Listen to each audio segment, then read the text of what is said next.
सभी स्टूडेंट्स को नमस्कार। प्रस्तुत वीडियो सामान्य ज्ञान इतिहास से है, जिसमें जीके के साथ जीएस को भी कुछ हद तक सम्मिलित किया गया है। आप लोगों से विनम्र निवेदन है कि कृपया इस वीडियो को देखें, पूरा देखें, स्किप ना करें। साथ ही अपने कमेंट के द्वारा हमारी कमियों से अवगत कराएं।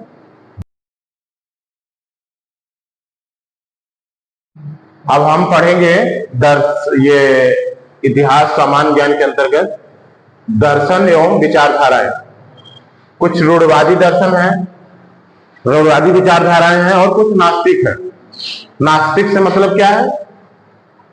नास्तिक से मतलब जो ईश्वर की सत्ता में विश्वास नहीं करता। लेकिन जो भारतीय विचारधारा है, नास्तिक की परिभाषा है वो क्या है? जो वेदों में विश्वास न करता, जो वेदों में विश्वास न करता। ठीक, मतलब जो भी वेदों में विश्वास नहीं करेगा वो नास्तिक है, नहीं करता। ठीक है, जो वेदों में विश्वास नहीं करता। और इसी क्रम में जो रूढ़वादी विचारधाराएं हैं वो है सांख्य, योग, न्याय, वैशेषिक, मीमांसा और वेदांत। और नास्तिक में है बौद्ध, जैन, लोकायत, अज्ञान और आजीवन। ठीक, तो ये है नास्तिक में। ठीक, तो अब आगे विचारधाराओं के विस्तार हम देखते हैं। सबसे पहले रूढ़वादी विचारधारा है। रूढ़वादी विचारधारा,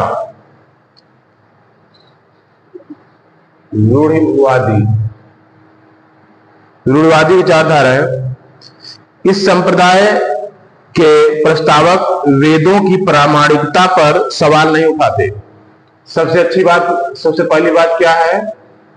वेदों की प्रामाणिकता पर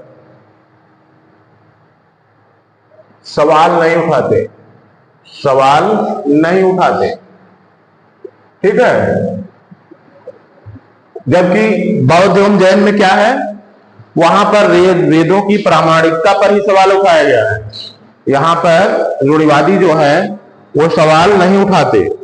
इनके अनुसार वेद मोक्ष का रहस्य छिपाए सर्वोच्च प्रकाशित धर्म ग्रंथ है। ठीक है, वेद क्या है? मोक्ष को छिपाए, मोक्ष को छिपाए और मोक्ष का रहस्य छिपाए सर्वोच्च प्रकाशित धर्म ग्रंथ है। वेद क्या है? सर्वोच्च प्रकाशित धर्म ग्रंथ, धर्म ग्रंथ। इनके अनुसार वेद जो है वो धर्म ग्रंथ है। ठीक है, वेद सर्वोच्च प्रकाशित धर्म ग्रंथ है। 6 उप संप्रदायों जैसे सांख्य, योग, न्याय, वैशेषिक, मीमांसा और वेदांत को क्या कहा जाता है? षड दर्शन। षड दर्शन किसको कहा जाता है?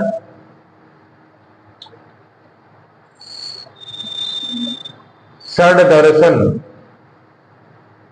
यही है ना, षड दर्शन। ये इसके अंतर्गत कौन कौन से आएंगे? ये उप संप्रदाय है सांख्य, योग, न्याय, वैशेषिक, मीमांसा और वेदांत। सांख्य, योग, न्याय, वैशेषिक, मीमांसा और वेदांत, है ना। सांख्य, योग, न्याय, वैशेषिक, मीमांसा और वेदांत एक खंड दर्शन के अंतर्गत ये सभी आते हैं। ठीक है, अब सबसे पहले हम पढ़ते हैं किसको? सांख्य को। सांख्य जो विचारधारा है उसके अनुसार सांख्य दर्शन शास्त्र की प्राचीनतम विचार पद्धति है। सांख्य क्या है? दर्शन शास्त्र की दर्शन शास्त्र की प्राचीनतम विचार पद्धति,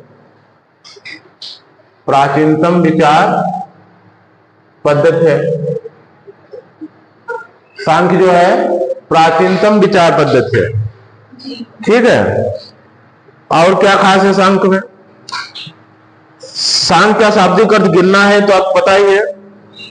इसके अनुसार, इस विचारधारा के अनुसार क्या है, बाह्य प्रभाव, इस विचारधारा के अनुसार बाह्य प्रभाव या कारक नहीं है, आत्मज्ञान ही मोक्ष की ओर ले जाता है। क्या? आत्मज्ञान ही मोक्ष की ओर ले जाता है, मोक्ष की ओर ले जाता है, ले जाता है, न कि कोई बाह्य प्रभाव, ठीक है, न कि कोई बाह्य प्रभाव। यह है सांख्य की बात। सांख्य की सबसे जो खास बात है वह यही है। यह विचारधारा द्वैतवाद में विश्वास रखती है। किसमें विश्वास रखती है?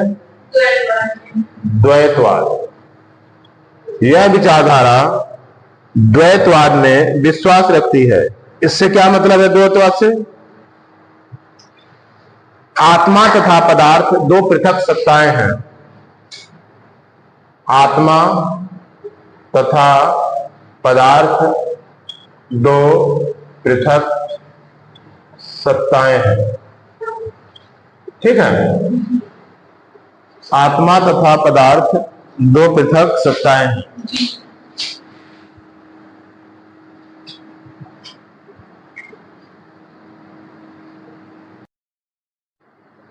ठीक है।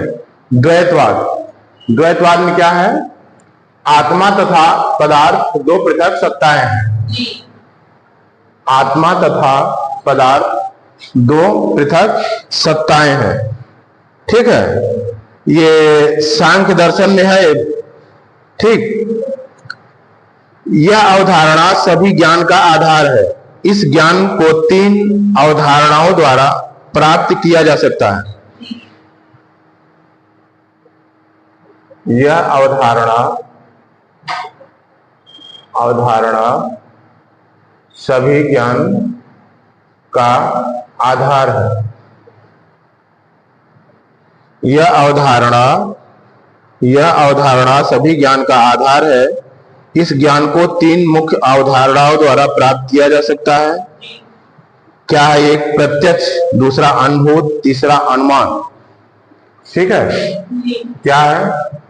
प्रत्यक्ष, दूसरा अनुभूति और तीसरा क्या है? अनुमान है। प्रत्यक्ष, अनुभूति और अनुमान, ठीक है। प्रत्यक्ष, अनुभूति और अनुमान, ठीक है। तो द्वैतवाद, क्या? द्वैतवाद, आत्मा तथा पदार्थ दो पृथक सत्ताएं हैं। यह अवधारणा सभी ज्ञान का आधार है, ठीक है। यह अवधारणा सभी ज्ञान का आधार है और ज्ञान को तीन मुख्य अवधारणाओं द्वारा प्राप्त किया जा सकता है। तीन मुख्य अवधारणाएं क्या होंगी? एक है जैसे प्रत्यक्ष से अनुभूत, ठीक है।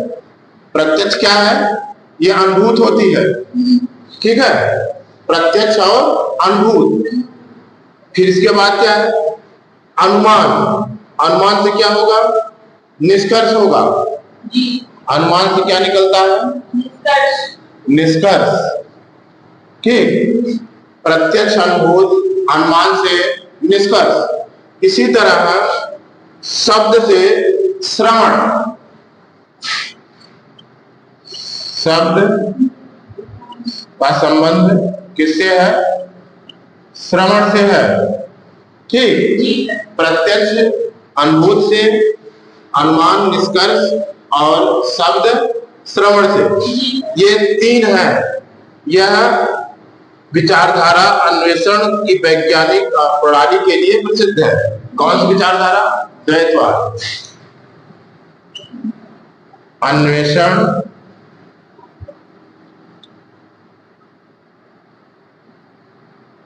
अन्वेषण की वैज्ञानिक प्रणाली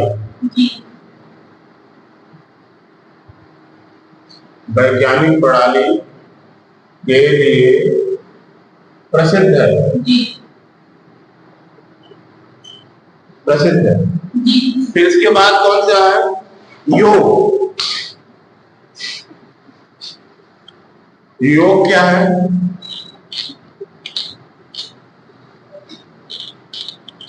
योग किसका है? पतंजलि का। योग पतंजलि का है। पतंजलि कौन थे?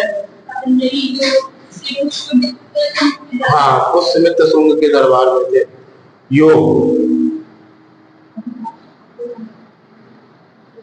इनके अनुसार मानव शरीर प्रयोग तथा ध्यान का प्रयोग कर मुक्ति का प्राप्त कर सकता है। मानव शरीर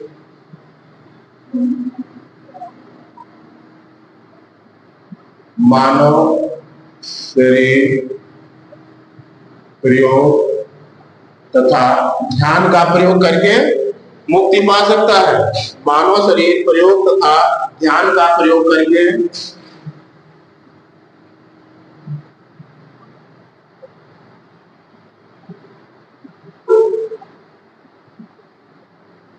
मुक्ति पा सकता है।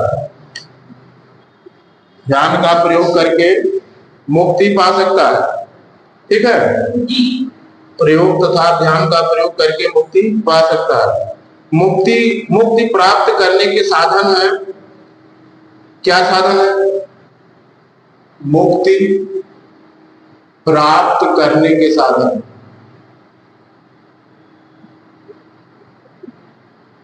एक है यम। यम से क्या मतलब है? यम स्वनियंत्रण का अभ्यास करना। इसके बाद नियम।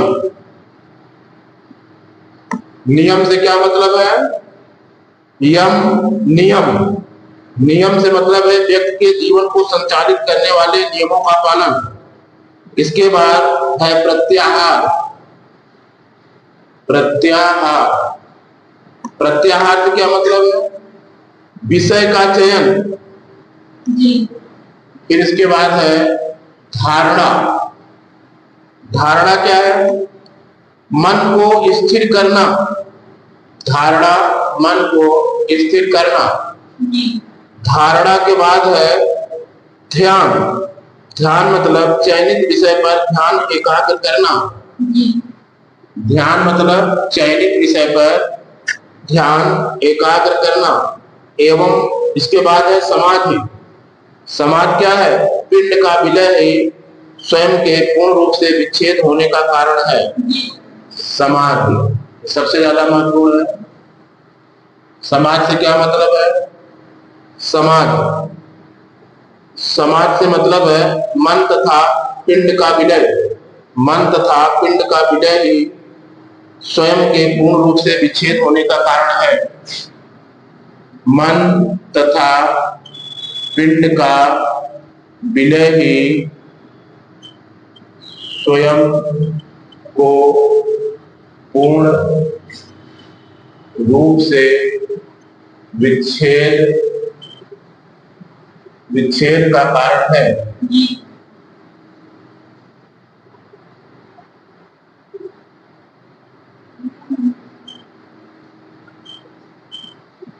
ये हो गया योग। ठीक है, तो फिर योग के क्या क्या साधन है? मुक्ति प्राप्त करने के साधन। पहला यम है स्वनियंत्रण का अभ्यास करना। नियम व्यक्ति के जीवन को संचालित करने वाले नियमों का पालन। ठीक, प्रत्याहार विषय का चयन। धारणा मन को स्थिर करना। ध्यान चयनित विषय पर ध्यान एकाग्र करना। एवं समाधि मन तथा पिंड का विलय ही स्वयं के पूर्ण रूप से विच्छेद होने का कारण है। फिर इसके बाद आता है अगली विचारधारा जो है वो है न्याय। न्याय दर्शन है। क्या दर्शन? न्याय विचारधारा।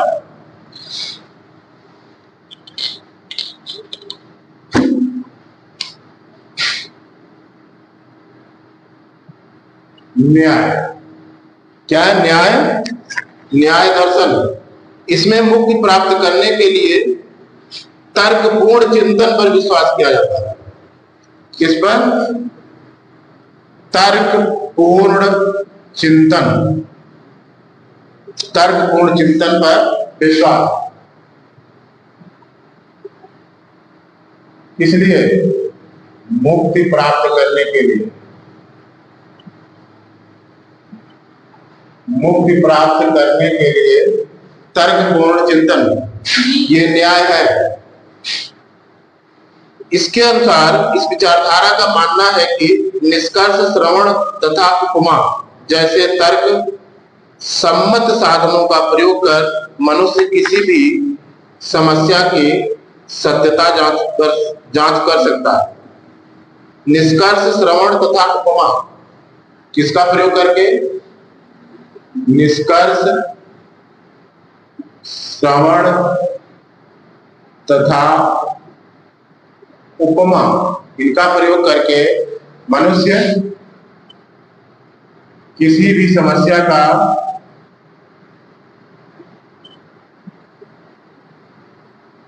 कारण जान सकता है, कारण जान सकता है। मनुष्य किसी भी समस्या का कारण जान सकता है। ठीक है? किसमें? मनुष्य किसी भी समस्या की सत्यता या कारण जान सकता है। समस्या का कारण या सत्यता, इसके लिए एक सत्यता शब्द ज्यादा उपयुक्त होगा। सत्यता जान सकता है। सत्यता जान सकता है किसका उपयोग करके? निष्कर्ष, श्रवण तथा उपमा।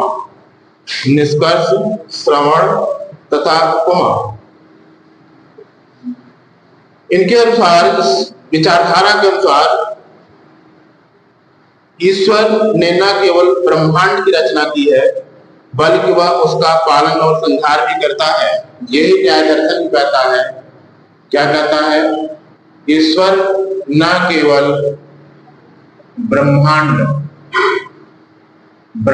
की रचना की है, रचना की है, अर्थात कहने का मतलब है कि ईश्वर ने ब्रह्मांड की रचना की है, मतलब रचना भी की है, इसके साथ पालन और संहार भी करता है। ठीक है? मतलब इसके बाद कि ईश्वर इनका पालन और संहार भी करता है, पालन और संहार भी करता है, ये ईश्वर ही है। ठीक है? फिर इसके बाद है वैशेषिक दर्शन या विचारधारा। वैशेषिक की मुख्य बात क्या है? ब्रह्मांड की भौतिकता में विश्वास करता है। किसके? ब्रह्मांड की भौतिकीयता में विश्वास करता है। कौन? वैशेषिक ब्रह्मांड की भौतिकीयता में विश्वास करता है। इस विचारधारा या दर्शन के अनुसार ब्रह्मांड का हर पदार्थ 5 तत्वों से मिलकर बना है। ये विचारधारा ये कह सकती है कि ब्रह्मांड का जो भी पदार्थ है वो 5 तत्वों से मिलकर बना है, है ना? जैसे वैज्ञानिक विचारधारा कहती है कि इतने तत्व आए, इन तत्वों में सब कुछ बना है, तो अब यहाँ पर 5 ही तत्व हैं। वैज्ञानिक विचारधारा में तो अन्य तत्व है। और ठीक, ये 5 तत्व कौन है जिनसे पूरा सब कुछ बना है? अग्नि, वायु, जल, पृथ्वी, आकाश। अग्नि, वायु, जल, पृथ्वी, आकाश। अग्नि, वायु, जल, पृथ्वी, आकाश। ये साइंस के तत्व के से अलग तत्वों की बात यहाँ पर हो रही है। अग्नि, वायु, जल, पृथ्वी और आकाश। वैशेषिक दर्शन ये कहता है कि इन्हीं से ब्रह्मांड की सारी वस्तुएं बनी है। ठीक है, ब्रह्मांड की सारी वस्तुएं बनी है। इस विचारधारा का दृष्टिकोण वैज्ञानिक है।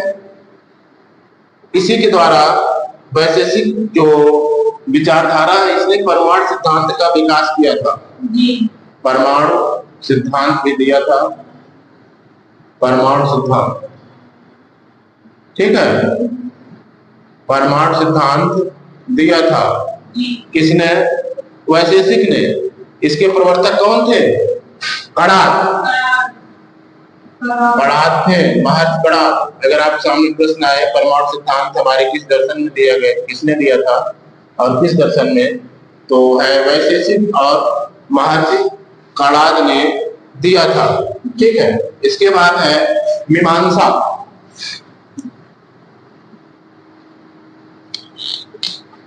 मीमांसा, ठीक, तो मीमांसा क्या है? मीमांसा ये भी एक दर्शन है। मीमांसा, मीमांसा का शब्द, मीमांसा का जो अर्थ है वो उसका अर्थ है तर्कपूर्ण चिंतन, विवेचन तथा अनुप्रयोग की कला। तर्कपूर्ण चिंतन, विवेचन तथा अनुप्रयोग की कला। विवेचन तथा अनुप्रयोग की कला। ठीक है, तर्कपूर्ण चिंतन, विवेचन तथा अनुप्रयोग की कला, ये क्या है? मीमांसा। ठीक, जैसे यदि व्यक्ति को धार्मिक श्रेष्ठता, स्वर्ग तथा मुक्ति प्राप्त करनी है तो उसे वेदों द्वारा नियत सभी कर्तव्य पूर्ति करना होगा। क्या करना होगा? अगर व्यक्ति को धार्मिक श्रेष्ठता, स्वर्ग तथा मुक्ति प्राप्त करना है, व्यक्ति को धार्मिक श्रेष्ठता तथा मुक्ति,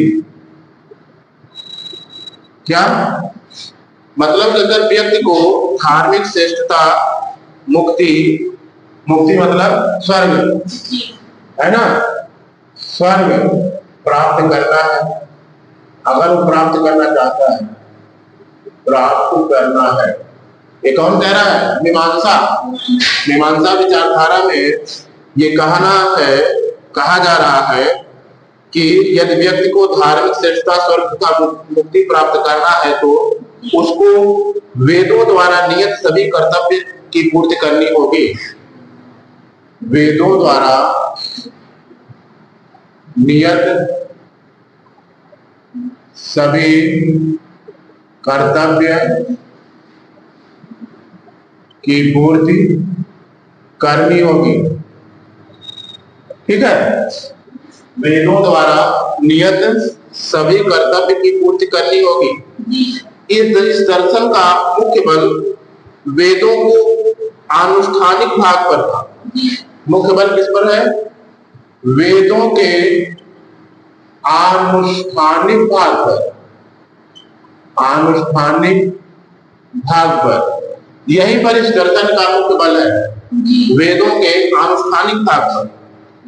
मुक्ति प्राप्त करने हेतु व्यक्ति को वैदिक अनुष्ठानों का निष्पादन पुरोहितों के सहायता से करना होता है। अगर मुक्ति प्राप्त करना है तो वैदिक अनुष्ठान आप किसके सहायता से करो? पुरोहितों की सहायता से, पुरोहितों की सहायता से। ठीक, पुरोहितों की सहायता से। इस दर्शन के विभिन्न वर्गों के बीच सामाजिक अंतर को निहित रूप से वैधता प्रदान की। जब ऐसी बात है तो निश्चित रूप से सामाजिक अंतर को वैधता मिल जाएगी। इस दर्शन ने क्या सामाजिक अंतर को वैधता प्रदान करती है।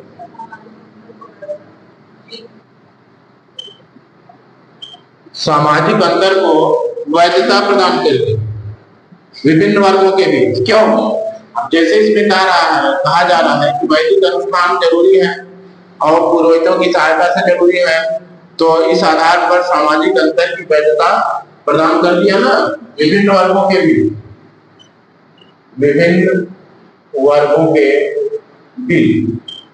ठीक, ये इस दर्शन की जो खास बात है, ब्राह्मणों के द्वारा इसका प्रयोग लोगों पर वर्चस्व स्थापित करने के लिए किया गया। ठीक है, ब्राह्मणों के द्वारा इसका प्रयोग लोगों पर वर्चस्व स्थापित करने के लिए किया गया। वर्चस्व स्थापित करने के लिए कैसे किया? अब जैसे इसमें कहा गया है ना कि पुरोहितों की सहायता से ही अनुष्ठान हो सकते हैं, और बिना अनुष्ठान के आपको ना तो तर्क मिलेगा, ना तो मुक्ति मिलेगी, और ना तो श्रेष्ठता मिलेगी। तो जाहिर सी बात है कि वर्चस्व स्थापित होगा जिसके पास पावर है ना। वर्चस्व का मेन आधार पावर होता है। ठीक, तो ये है इस दर्शन में। इसके बाद कौन सा है? वेदांत। वेदांत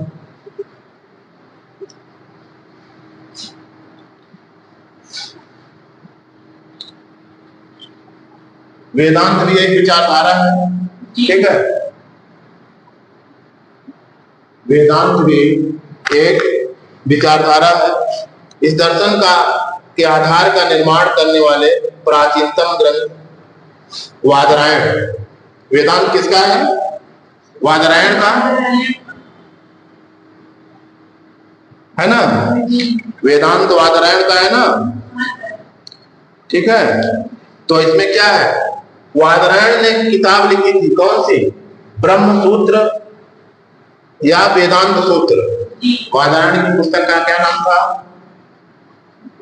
ब्रह्म सूत्र या वेदांत सूत्र। ठीक, ब्रह्म सूत्र या वेदांत सूत्र। ब्रह्म सूत्र या वेदांत सूत्र, ये वादरायण की थी। ठीक, वादरायण इस दर्शन के अनुसार ब्रह्म ही इस जीवन की वास्तविकता है, शेष सभी बातें मिथ्या है। क्या? ब्रह्म सत्यम जगत मिथ्या। ब्रह्म ही क्या है? ब्रह्म ही इस जीवन की वास्तविकता है। ये दर्शन क्या कहता है? ब्रह्म ही इस जीवन की वास्तविकता है, वास्तविकता है, बाकी सब मिथ्या है। ठीक, मिथ्या मतलब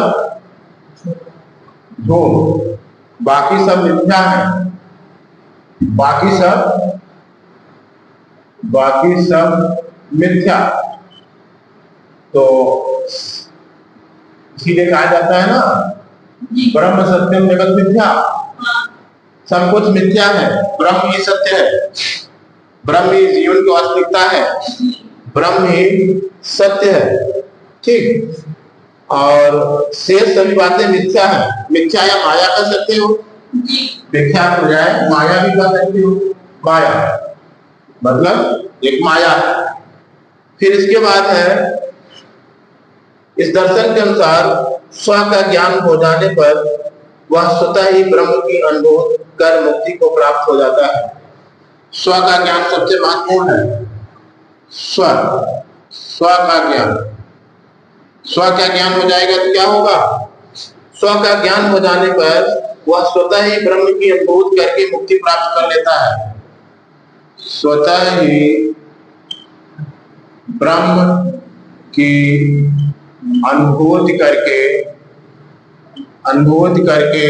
क्या करता है? मुक्ति प्राप्त कर लेता है। मुक्ति प्राप्त कर लेता है। कौन?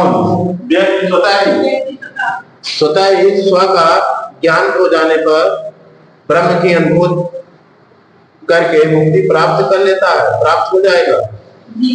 यह तर्क ब्रह्मा तथा आत्मा को अविनाशी शाश्वत बना देता है।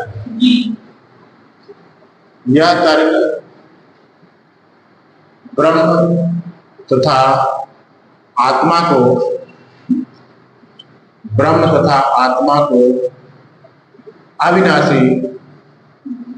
अविनाशी मतलब जिसका नाश न हो सके, अविनाशी और शाश्वत बना देता है। अविनाशी और शाश्वत बना देता है, जो हमेशा रहा है। ठीक है, अविनाशी और शाश्वत बना देता है।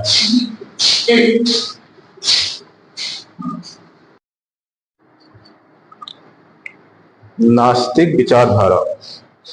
ठीक, तो दर्शन विचारधाराओं के अंतर्गत आज हम पढ़ेंगे नास्तिक विचारधारा। नास्तिक से क्या तात्पर्य है? जो ईश्वर की सत्ता में विश्वास न करे। ये सार्वभौमिक परिभाषा यही है। लेकिन भारतीय परिभाषा क्या है कि जो वेदों में विश्वास न करे। ठीक है, जो वेदों में विश्वास न करे वो नास्तिक है, जो वेदों में विश्वास करे वो आस्तिक है। ठीक, ये भारतीय विचारधारा है ना। तो अब कहने का मतलब ये कि आप हमारे धर्म के विश्वास कर रहे हो तो आस्तिक हो, हमारे धर्म विश्वास नहीं कर रहे हो तो नास्तिक हो। ठीक, तो ये है भारतीय विचारधारा। ठीक, ये वेदों की प्रामाणिकता पर विश्वास नहीं करते, सीधी सी बात है। वेदों की प्रामाणिकता पर विश्वास नहीं करते,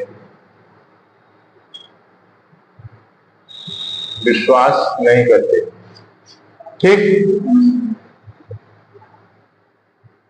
नहीं करते, वेदों की प्रामाणिकता पर विश्वास नहीं करते। मतलब अगर आप ईश्वर में विश्वास कर रहे हो तो वेद वाले रास्ते से ही विश्वास करो।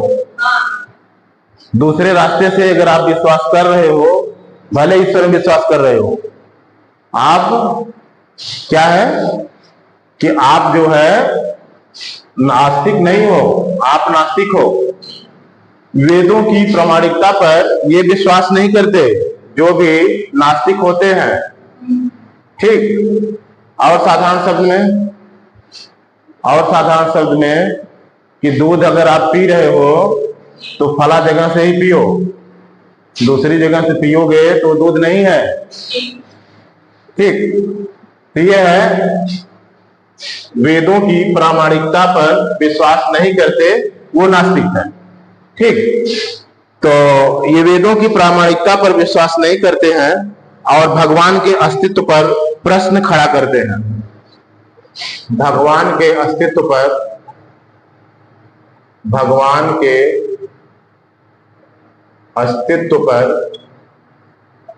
प्रश्न खड़ा करते हैं। ठीक है, भगवान के अस्तित्व पर प्रश्न खड़ा करते हैं कि भगवान है कि नहीं है। एक प्रश्न ये भी है, दोनों बातें हैं कि वेदों की प्रामाणिकता पर विश्वास नहीं करते, मतलब वेद नहीं मानते, और भगवान के अस्तित्व पर विश्वास प्रश्न खड़ा करते हैं। ये सब क्या है? नास्तिक है, नास्तिक विचारधारा के लोग हैं।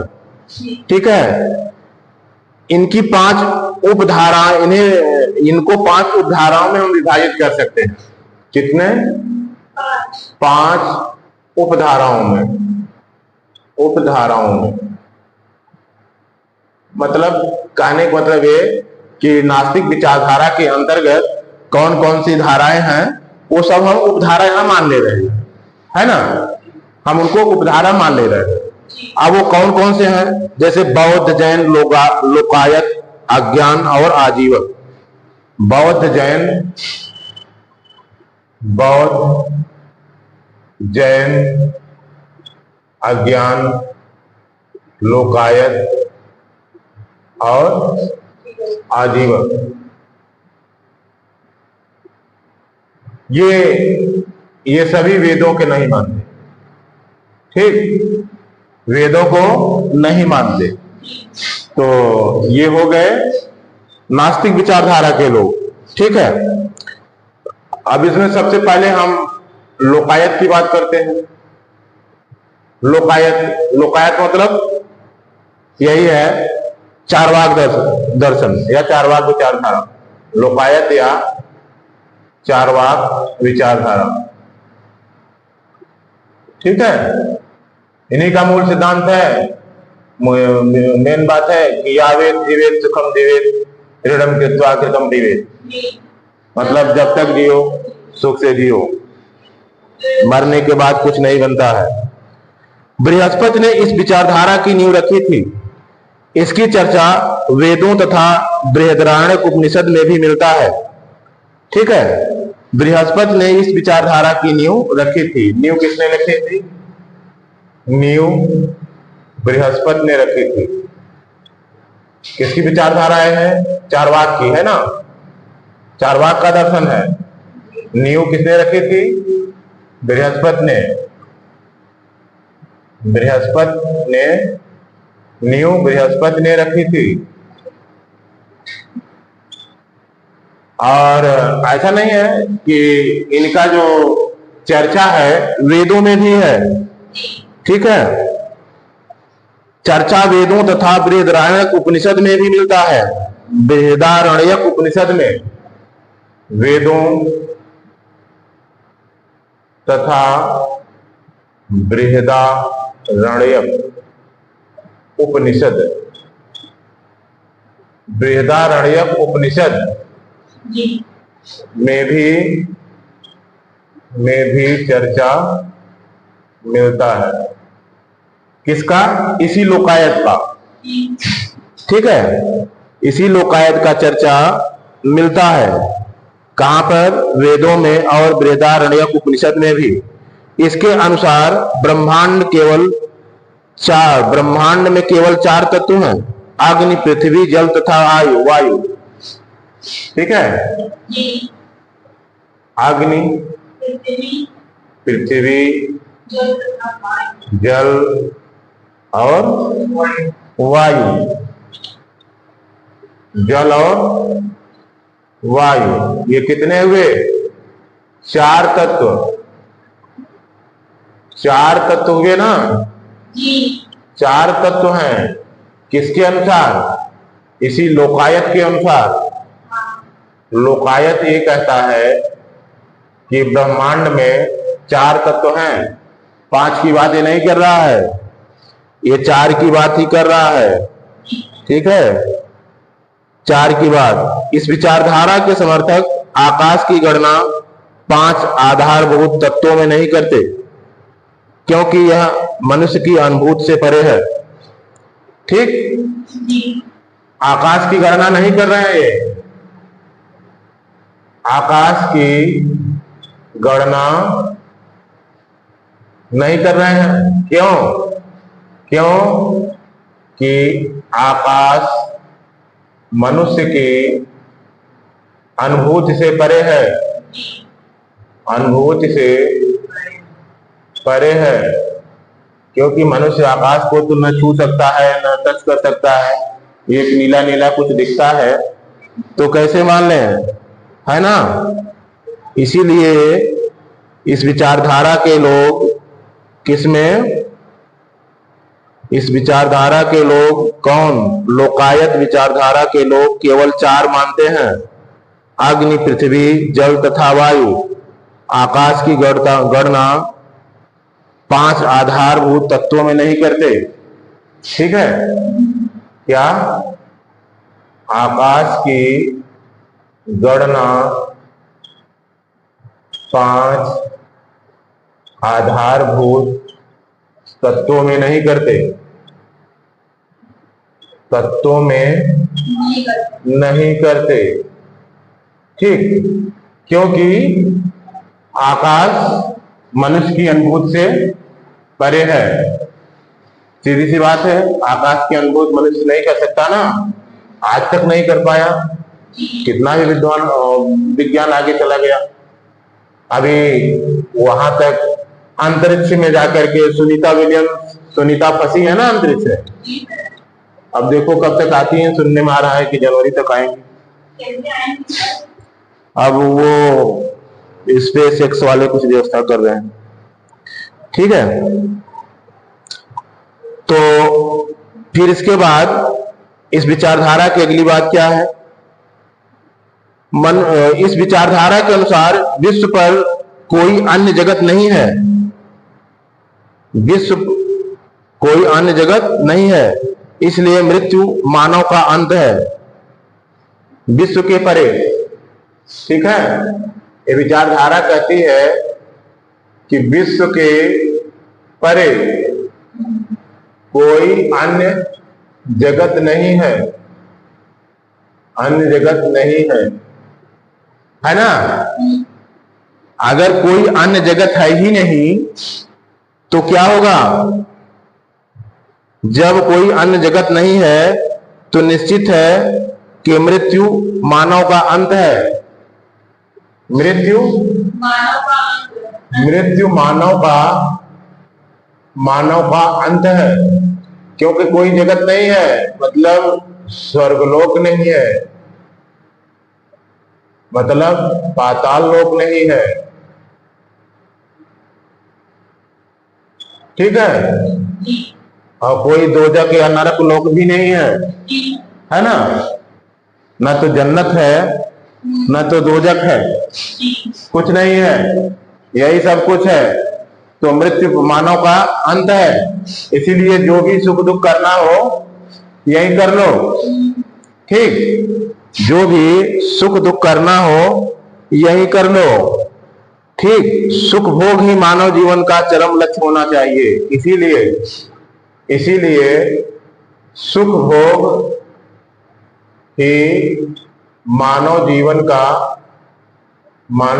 का चरम लक्ष्य होना चाहिए, चरम लक्ष्य होना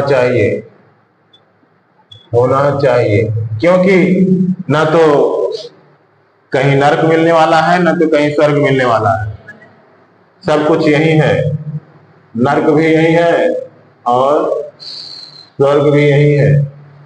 तो सुख भोग ही चरम लक्ष्य है, सुख भोग ही चरम लक्ष्य है।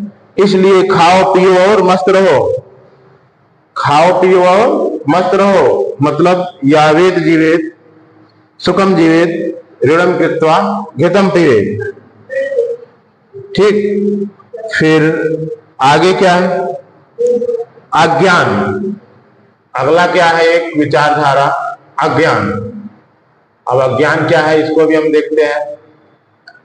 अज्ञान, कट्टरपंथी संशयवाद में विश्वास करते थे। अज्ञानी लोग, ज्ञान वाले क्या करते थे? कट्टरपंथी संशयवाद में विश्वास करते थे। इनके अनुसार ज्ञान प्राप्त करना असंभव है। पहली बात, कट्टरपंथी संशयवाद में विश्वास करते थे,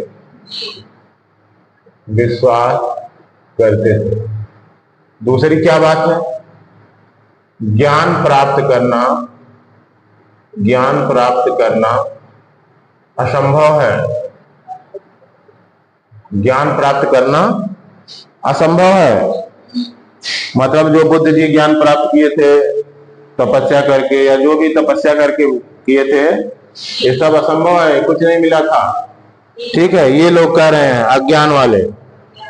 ठीक है, यदि असंभव भी हो तो मोक्ष प्राप्त करना व्यर्थ है। इनका विश्वास था कि अनभिज्ञता ही सर्वोत्तम है। ठीक, अगर ज्ञान प्राप्त कर ही लिए तो मोक्ष प्राप्त करना व्यर्थ है। इसीलिए अनभिज्ञता ही सर्वोत्तम है, अनभिज्ञता ही सर्वोत्तम है। क्या है? अनभिज्ञता ही सर्वोत्तम है। अनभिज्ञ बनो रहो, सही है ना। संशयवाद है संशयवाद में विश्वास करते हैं कि हर जगह संशय है।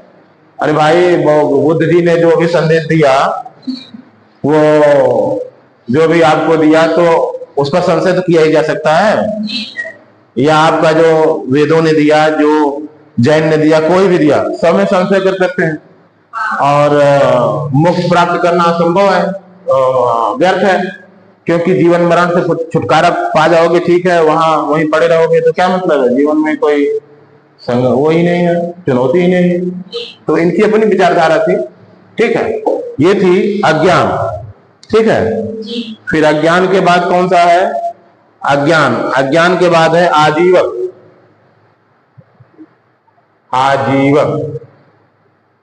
आजीवक क्या है? इसकी स्थापना मक्कलिपुत्र गोसाल ने की थी। मक्कलिपुत्र गोसाल, ठीक, ये भी अपने आप में बहुत महत्वपूर्ण है। इसकी स्थापना मक्खलिपुत्र गोसाल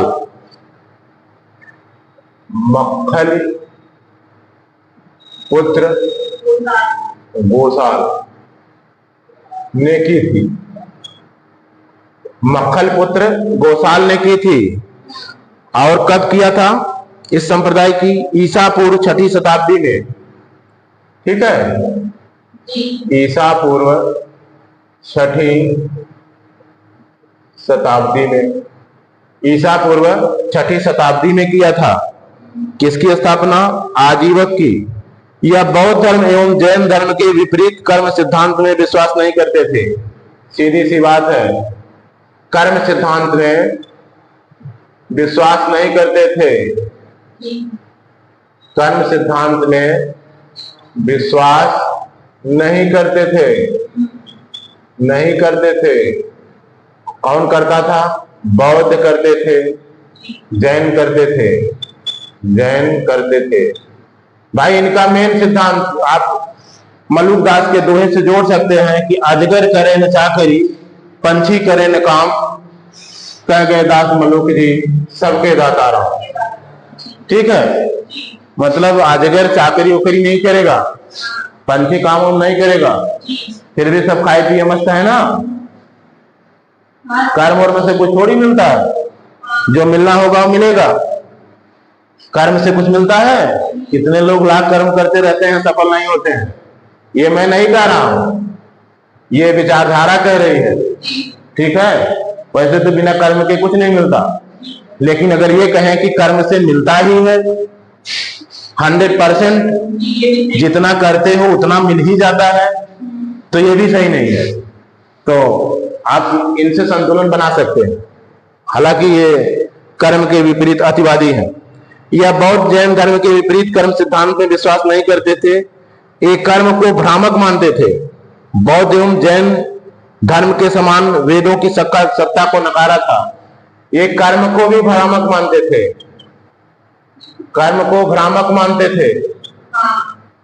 वेदों की सत्ता को भी नकारा था,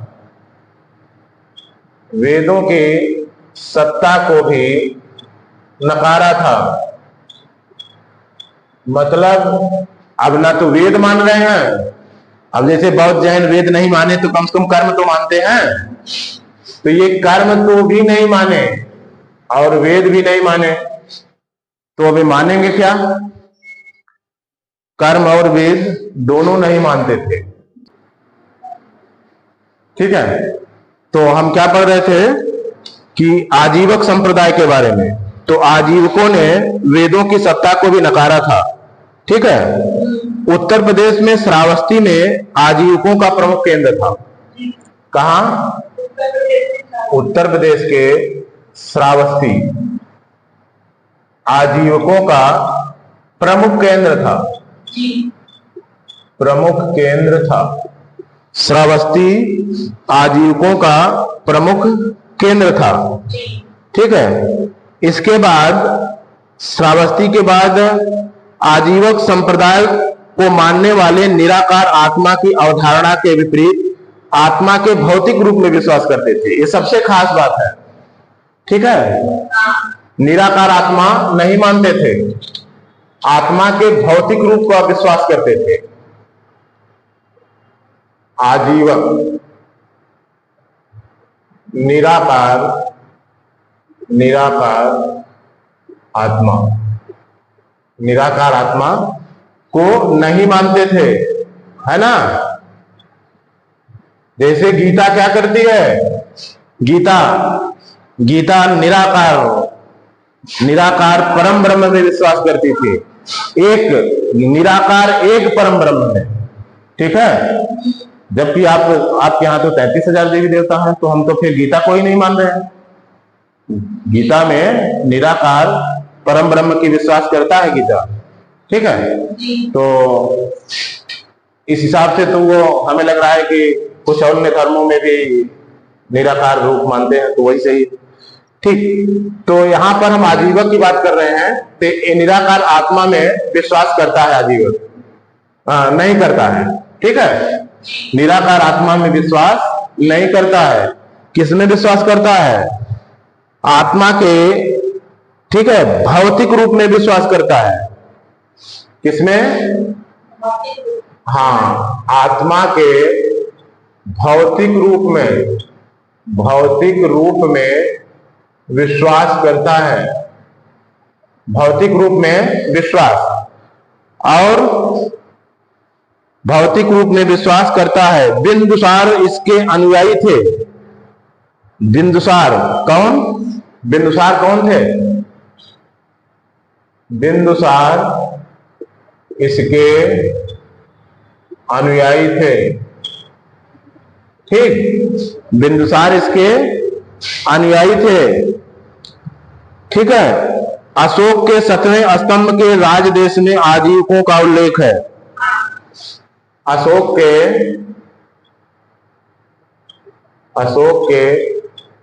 7वें स्तंभ में किसका उल्लेख है, आजीवकों का, आजीवकों का, आजीवकों का उल्लेख है। कहां पर उल्लेख है, 7वें स्तंभ में।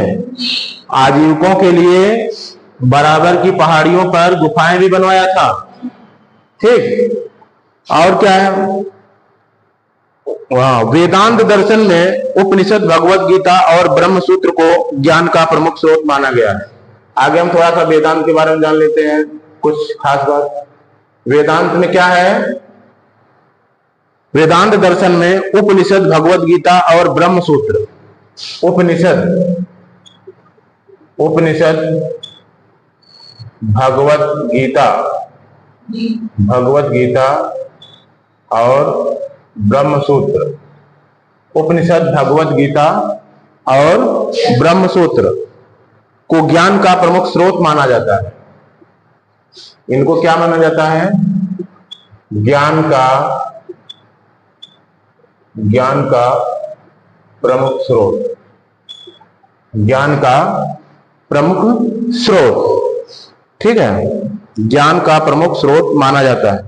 इन तीनों ग्रंथों को सामूहिक रूप से प्रस्थान त्रयी कहा जाता है। क्या कहा जाता है, प्रस्थान त्रयी। तीनों को सामूहिक रूप से प्रस्थान त्रयी कहा जाता है। प्रस्थान त्रयी किसको, उपनिषद, भगवत गीता और ब्रह्म सूत्र को प्रस्थान त्रयी कहा जाता है। इसके बाद हम पढ़ेंगे महाजनपद का उदय।